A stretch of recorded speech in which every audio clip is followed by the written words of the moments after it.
Your results will turn those who ignored you into fans. So don't slow your progress because you're trying to convince other people. Don't slow your progress because you're trying to drag too many people with you. Sometimes you're not hitting your goals because you are carrying the weight of those around you.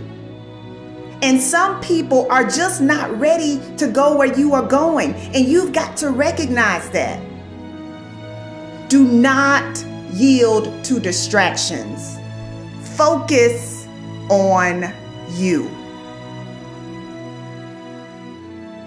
So many people dream big dreams, but they never take any action.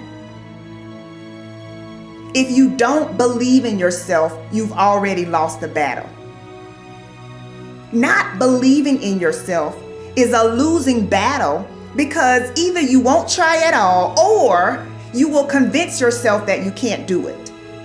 And when you convince yourself that you can't do it, your results are going to confirm what you believe. And when your results confirm what you predicted, then you're going to say, see, this is who I am. Why should I even try? That is where you begin to fall short of your goals. You fall short of your goals when you predict that you're not going to hit them. And sometimes you're too focused on probability. You're asking yourself, well, what's the likelihood of this happening? Versus focusing on the possibility. Asking yourself, how would my life change if I accomplish this? Ask yourself that question. And don't wait on approval from anyone outside of you. And don't feel bad because you feel like no one is cheering for you. No, you've got to decide that you are your biggest fan. You've got to decide that you're going to finish what you started if you don't have one person supporting you. If nobody acknowledges you, acknowledge yourself. If nobody supports you, support yourself.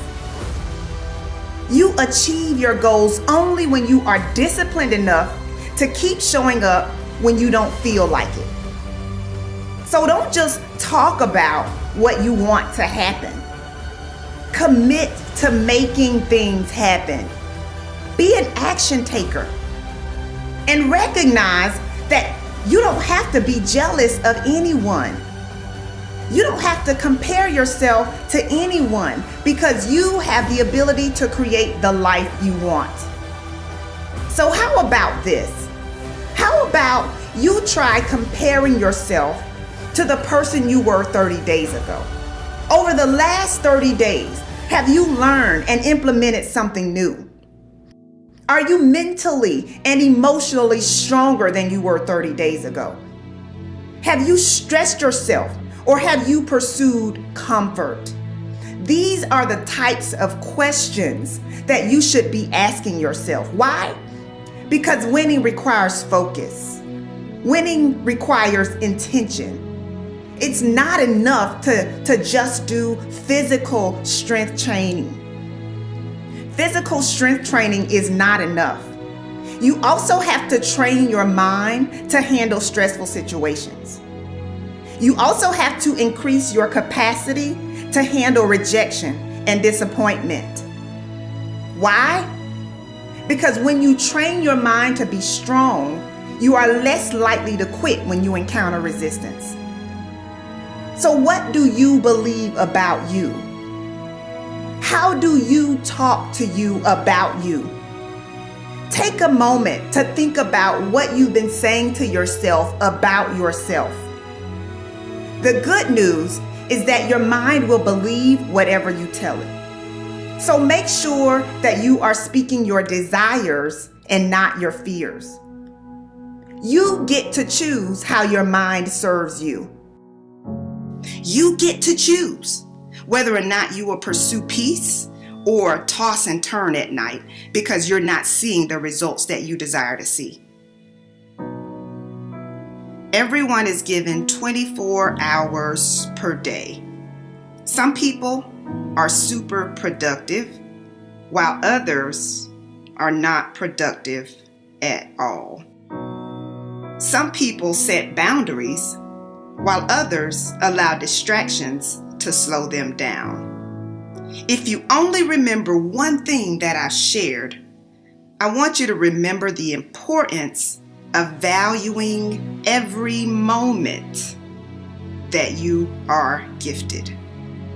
For many years, I didn't realize how valuable my time was. In fact, during my battle with depression, I would use every free moment that I had to myself to cry. It could be while driving my car. It could be during my lunch break. I had literally developed a habit of using my free time as an opportunity to think about just how unfair my life was. But one of the best decisions I've ever made was the decision to put in the work necessary to have a rewarding and joy-filled life.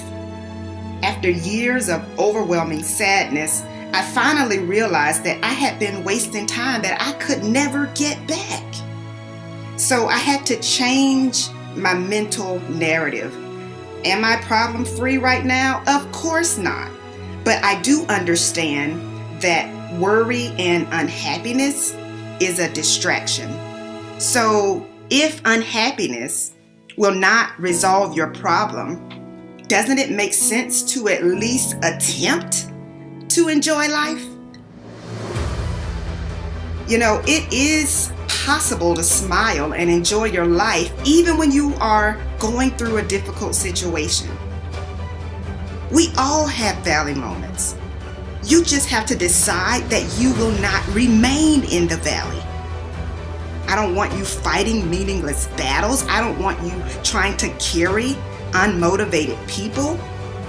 I want you to say, you know what? I'm going to do this despite what's going on around me. You've got to recognize that your now is valuable. You've got to recognize that your now is critical to your success. So I have one last question for you. How will you use the gift of now?